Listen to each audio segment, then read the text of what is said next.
దేశం మొత్తం కూడా మాల్దీవులు అంటే ఏ భావాన్ని పెట్టుకొని వాళ్ళ ఎకానమీని దెబ్బతినాలి అనే ఉద్దేశంతో ఆ దేశానికి వెళ్ళటం టూరిస్టులుగా మానేశారు. కానీ మరి లోకేష్ అతని రీతే వేరు, అతని తీరే వేరు.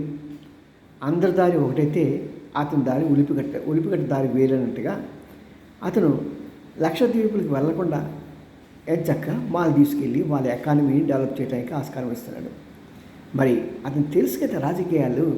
మన ప్రధానమంత్రిని ఎంత ట్రోల్ చేశారు, మన దేశాన్ని ఎంత ట్రోల్ చేశారు.